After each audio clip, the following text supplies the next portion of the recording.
کہ میں گھٹنوں کو اپنی ضرورت کے مطابق اوپر اٹھا سکتا تھا۔ ٹرک میں کریٹ کو پہلے تو ہلکے ہلکے دھچکے لگنے لگے۔ میں نے دائیں بائیں لگی ہکوں کو پکڑ لیا۔ لکڑی کی دیواروں سے لگے فوم کے تکیے مجھے کافی آرام پہنچا رہے تھے اور میرا سر نہیں ٹکرا رہا تھا۔ ٹرک ہموار سڑک پر آ گیا۔ دھچکے لگنے رک گئے۔ شاید کوئی ہائی وے تھی کیونکہ ٹرک کی رفتار بھی تیز ہو گئی تھی۔ ٹرک دیر تک چلتا رہا، پھر اس کی رفتار دھیمی ہونا شروع ہو گئی۔ اس نے 2-3 موڑ ہی کاٹے۔ اب مجھے ایک جہاز کے ٹیک آف کرنے کی آواز سنائی دی۔ ہم ایئرپورٹ پہنچنے والے تھے۔ کچھ ویگنوں اور گاڑیوں کی آوازیں بھی آنے لگیں۔ مجھے صرف ایک ہی خدشہ تھا کہ اگر کہیں چیکنگ ہو گئی تو معاملہ الٹ ہو جائے گا، لیکن جو کمپنی انڈیمان میں مقیم اسرائیلی ریجمنٹ اور سرکاری ملازمات اور سیکورٹی فورس والوں کے لیے فوڈ سپلائی کرتی تھی، معلوم ہوتا تھا کہ ان کی ساکھ بہت ہی قابل اعتبار تھی۔ ٹرک دھیما ہوتے ہوتے رک گیا۔ دوسرے کریٹوں کے ساتھ میرا کریٹ بھی آدمیوں کی مدد سے ہوائی اڈے کے بڑے گودام میں لے جا کر رکھ دیا گیا۔ اس دوران میں مجھے مزدوروں اور اپنے ڈرائیور کے ہاں سانس کر باتیں کرنے کی ہلکی ہلکی آوازیں بھی آتی رہیں۔ گودام میں آنے کے بعد پھر خاموشی چھا گئی۔ مجھے پھر گرمی لگنے لگی۔ کچھ گھٹن سی بھی محسوس ہوئی۔ پانی میں نہیں پینا چاہتا تھا۔ میں نے آکسیجن ماسک منہ پر لگا لیا۔ ٹھنڈی آکسیجن نے کافی سکون بخشا۔ وقت اتنی آہستگی سے گزر رہا تھا کہ لگتا تھا کہ رک گیا ہے۔ میں نے اپنے کلائی کے ساتھ بندھی ہوئی گھڑی پر نگاہ ڈالی۔ جو وقت مجھے ٹیک آف کرنے کا بتایا گیا تھا اس حساب سے ابھی جہاز پر میرے کریٹ کے لادے جانے میں کافی دیر تھی۔ میں نے آنکھیں بند کر لیں اور سونے کی کوشش کی، مگر مجھے نیند نہیں آ رہی تھی۔ بہت کوشش کی لیکن نیند نہ آئی۔ میں نے آنکھیں کھول دیں۔ کریٹ میں قبر جیسی تری کی چئی تھی۔ شاید میرے اوپر بھی 2-1 کریٹ پڑے تھے، مگر پہنوں کی جانب سے تازہ ہوا آ رہی تھی، جس کا مطلب تھا کہ دائیں بائیں کوئی کریٹ یا کھوکھے موجود نہیں تھے۔ اس کا اہتمام لازمی طور پر ہمارے ٹرک کے ڈرائیور نے ہوشیاری اور اپنے اثر و رسوخ سے کام لیتے ہوئے کیا ہوگا۔ میں آنکھیں پھاڑے کلائی کی گھڑی کو تک رہا تھا۔ گھڑی کی سیکنڈوں والی سوئی کا فاسفورس چمک رہا تھا۔ سوئی ٹک ٹک کرتی چکر میں گھوم رہی تھی۔ ایک ایک سیکنڈ بڑی دیر بعد اور کافی مشکل کے ساتھ گزر رہا تھا۔ میں نے آنکھیں بند کر لیں، بازو اور ٹانگیں بالکل سیدھی کر لیں اور ایک بار پھر سونے کی کوشش کرنے لگا، لیکن نیند تو جیسے انکا ہو گئی تھی۔ دماغ بالکل خشک ہو رہا تھا، ساتھ ہی گلا بھی خشک ہونے لگا۔ میں نے ہاتھ سے مٹول کر پلاسٹک کی مشروب والی بوتل اٹھا کر اس کا ڈھکنا کھولا اور منہ کے ساتھ لگا کر ٹھنڈے مشروب کے 2 گھونٹ پیے اور بوتل بند کر کے سرہانے کی جانب رکھ دیا۔ ارد گرد گہری خاموشی چھا رہی تھی۔ پہلے 2-1 ہوائی جہازوں کے ٹیک آف کرنے کی آوازیں سنائی دی تھیں، مگر اب ایسا سناٹا چھا گیا تھا جیسے میں کسی گمنام اور پرانی قبر میں پڑا ہوں۔ اگر مجھ پر غنودگی طاری ہوتی تو ہو سکتا تھا کہ وقت آسانی سے گزر جاتا، مگر تازہ اور ٹھنڈی آکسیجن کا سانس میرے اعصاب کو پوری طرح بیدار رکھے ہوئے تھا، جس کی وجہ سے مجھے نیند بھی نہیں آ رہی تھی۔ میں نے آکسیجن ماسک اتار دیا۔ تھوڑی دیر بعد مجھے گھٹن محسوس ہونے لگی۔ دیوار کے سوراخوں میں سے نہ کافی ہوا اندر آ رہی تھی۔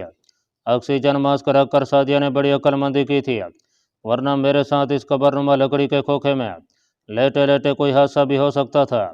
خدا خدا کر کے وہ وقت آیا کہ باہر سے گاڑیوں کی آواز سنائی دینے لگی۔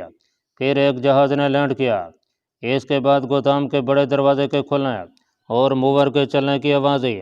اس موور کے آگے لوہے کے لمبے بازو لگے ہوتے تھے جو بڑے سے بڑے کریٹ کو اپنے بازو میں اٹھا کر بڑی آہستگی سے باہر ٹرک پر رکھ دیتا تھا۔ پھر میرے کریٹ کو بھی فرش سے اٹھا لیا گیا۔ اس کے بعد ایئرپورٹ کے لوڈر پر رکھا گیا۔ لوڈر تھوڑی دیر بعد ایئرپورٹ کے اندر ہموار رن وے پر چل رہا تھا۔ مجھے سوراخوں میں سے بڑی تازہ ہوا آنے لگی تھی۔ میں سوراخ میں سے باہر نہیں دیکھ سکتا تھا۔ لوڈر کسی اونچی لگی بہت تیز لائٹ کے پاس سے گزرا تو سوراخ میں سے روشنی کی ایک لکیر میرے منہ کے قریب سے ہو کر پیچھے کو نکل گئی۔ لوڈر شاید کارگو طیارے کے نیچے جا کر رک گیا تھا، کیونکہ مجھے طیارے کے پاس کھڑے اس وہیکل کے انجن کی تیز آواز آ رہی تھی جو طیارے میں تیل بھر رہا تھا۔ دوسرے کریٹوں کے ساتھ میرے کریٹ کو بھی لوہے کی ایک چوڑی بیلٹ پر رکھ دیا گیا تھا، جس پر میں ایک جھٹکے کے ساتھ گرا تھا اور لوہے کے بیلٹ کے اسپرنگ اور چادر کی آواز بلند ہوئی تھی۔ مجھے دھچکا لگا اور اگر میں حکم کو نہ پکڑتا تو یقیناً میرا سر اوپر کریٹ کی چھت سے ٹکرا جاتا۔ اس بیلٹ پر میرا کریٹ دیر تک پڑا رہا، یہاں تک کہ مجھے سوراخ میں سے صبح کی پھیکی پھیکی ہلکی نیلی روشنی آتی دکھائی دی۔ صبح ہو رہی تھی۔ کریٹ کے تابوت میں گرمی بڑھ گئی تھی۔ میں زیادہ حرکت بھی نہیں کر سکتا تھا کہ کہیں آواز پیدا نہ ہو اور باہر کسی کو شک نہ پڑ جائے۔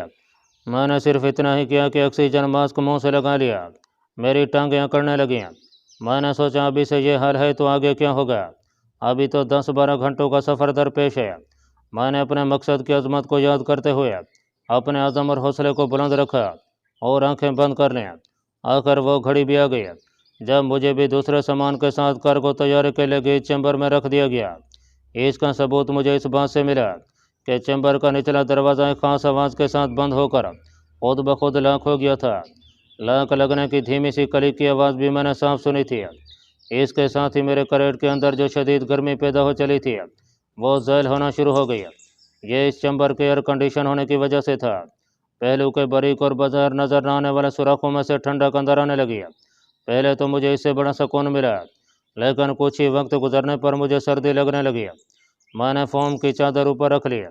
ایک بہت بڑا مرحلہ طے ہو گیا تھا۔ اب میرے سامنے اس سے بھی زیادہ خطرناک مرحلہ تھا، اور یہ مرحلہ منزل مقصود پر پہنچ کر اس اسٹور روم سے باہر نکلنے کا تھا جہاں اس کریٹ کو رکھا جاتا تھا۔ مجھے ہدایت کی گئی تھی کہ فرار ہونے سے پہلے میں کریٹ کو آگ لگا دوں گا۔ یہ آگ آکسیجن ماسک کی مدد سے بڑی آسانی سے بھڑکائی جا سکتی تھی۔ اب مجھے جہاز کے ٹیک آف کرنے کا انتظار تھا۔ سب سے پہلے تو تیل بھرنے والا انجن بند ہوا اور پمپنگ موٹر وہاں سے ہٹا دی گئی۔ میں نے خدا تعالیٰ کا شکر ادا کیا کہ اب مجھے وہاں سے کم از کم کوئی نہیں پکڑ سکتا تھا۔ اپنی نئی منزل میرے سامنے تھی۔ جہاز کا رخ جب سیدھا ہوا تو اس کا ایک انجن اسٹارٹ ہو گیا اور اس نے اپنے طور پر رن وے کی طرف چلنا شروع کیا۔ پھر وہ رن وے پر ایک جگہ پہنچ کر رک گیا اور اس کے جیٹ انجن یک کے بعد دیگرے گرج اٹھے۔ جہاز چلنے لگا۔ میں نے کریٹ کے اندر لیٹے لیٹے سائڈز کی ہکوں کو مضبوطی سے پکڑ لیا۔ جہاز رن وے پر دوڑنے لگا۔ اس کی رفتار تیز سے تیز تر ہوتی چلی گئی۔ جہاز میں گویا بھونچال آ گیا تھا۔ پوری رفتار سے جب وہ ٹیک آف پوائنٹ پر آیا تو ایک ہلکے سے جھٹکے کے ساتھ اس نے زمین چھوڑ دیا اور ایک جھکولا کھاتا ہوا اوپر کو اٹھنے لگا۔ ٹیک آف کرنے سے پہلی تبدیلی یہ واقع ہوئی کہ جہاز کا شور کم ہو گیا۔ دوسرے یہ ہوا کہ چیمبر میں سردی بڑھنے لگی۔ ایئر کنڈیشننگ میں اضافہ ہو گیا تھا، مگر فوم کا کمبل مجھے سردی سے بچے ہوئے تھا۔ جہاز اوپر ہی اوپر اڑتا چلا جا رہا تھا۔ پھر ایک خاص بلندی پر پہنچ کر وہ سیدھا ہو گیا۔ چیمبر میں ہوا کا دباؤ نارمل تھا، مگر نہ جانے کیوں کسی وقت مجھے اپنا سانس رکتا ہوا محسوس ہوتا تھا۔ میں نے آکسیجن ماسک اپنے منہ پر چڑھائے رکھا۔ جہاز ایک خاص رفتار کے ساتھ اپنی منزل کی طرف پرواز کرنے لگا تھا۔ کچھ دیر بعد میں نے اپنے سرہانے رکھے پلاسٹک کے لفافے میں سے ایک سینڈوچ نکال کر کھایا اور مشروب کے 2 گھونٹ پیے۔ جہاز کسی وقت ڈولتے ہوئے کھڑکھڑاتا اور پھر ہموار ہو جاتا۔ کسی وقت مجھے بے حد گھبراہٹ محسوس ہوتی اور جی چاہتا کہ کریٹ کا ڈھکن اٹھا کر باہر نکلوں، مگر سعدیہ کی ہدایت تھی کہ ایسا بھول کر بھی نہ کرنا، کیونکہ کریٹ کو کیلیں ٹھوکی گئی تھیں اور ایک بار باہر نکلنے کے بعد میں دوبارہ ان کیلوں کو اپنی جگہ پر نہیں ٹھونک سکتا تھا۔ یہ کیل زیادہ سخت نہیں تھے اور میرے اندر سے تھوڑا سا زور لگانے سے اکھڑ سکتی تھیں۔ میں مجبور ہو کر کریٹ کے اندھیرے تابوت میں پڑا رہا۔ جہاز کی پرواز جاری تھی۔ میں نے گھڑی دیکھی۔ ہیفا کے ایئرپورٹ سے ٹیک آف کیا 1 گھنٹہ گزر چکا تھا۔ ابھی 9-10 گھنٹوں کا سفر باقی تھا۔ میں نے اپنی ٹانگوں کے پٹھوں کی ورزش شروع کر دیا۔ میں انہیں سکوڑتا اور پھر چھوڑ دیتا۔ اسی طرح میں نے بازو اور سینے کی بھی ورزش کی۔ اس سے میرے جسم میں کچھ گرمی اور توانائی آ گئی۔ خون کی گردش بھی معمول کے مطابق ہو گئی۔ جب فضا میں پرواز کرتے 3 گھنٹے گزر گئے تو میں نے 2 سینڈوچز مزید کھا لیے اور مشروب کے 4 گھونٹ پیے۔ اب میں نے آنکھیں بند کر کے سونے کی کوشش کی، کیونکہ کریٹ میں ایک مردے کی طرح سیدھے لیٹے رہنے کی اذیت سے صرف اسی طرح سے کسی حد تک نجات مل سکتی تھی، لیکن خدا جانے نیند کہاں غائب ہو گئی تھی۔ اس کے باوجود میں نے کوشش جاری رکھی اور حیرانی کی بات یہ ہے کہ مجھے نیند آ گئی، اس لیے کہ میں ساری رات سے جاگ رہا تھا۔ کچھ سینڈوچز کا بھی خمار سانس شامل ہو گیا تھا۔ پہلے مجھ پر غنودگی سی طاری ہونے لگی، پھر میرے حلق سے 2-1 بار ہلکے سے خراٹوں کی آواز نکلی جو میں نے خود بھی سنی۔ ایک بار چونک کر جاگا اور پھر کوئی ہوش نہ رہا۔ جب آنکھ کھلی تو جہاز غوطہ کھا رہا تھا۔ وہ ایک طرف کو جھکا ہوا تھا اور میں لڑک کر دائیں جانب کریٹ کی دیوار سے ٹکرا رہا تھا۔ میں نے جلدی سے ہک کو پکڑ لیا۔ میرے منہ سے آکسیجن ماسک ہٹ گیا تھا۔ جہاز بلندی کم کر رہا تھا۔ وہ ایک دم سے نیچے جاتا اور پھر اپنے آپ کو سیدھا کر کے تیرنے لگتا۔ اسی طرح وہ جب کافی نیچے آ گیا تھا تو مجھے ایک زوردار شور سنائی دیا۔ یہ جہاز کے پہیوں کے کھلنے کی آواز تھی۔ میں نے خدا کا شکر ادا کیا کہ میرا عذاب ختم ہو رہا تھا۔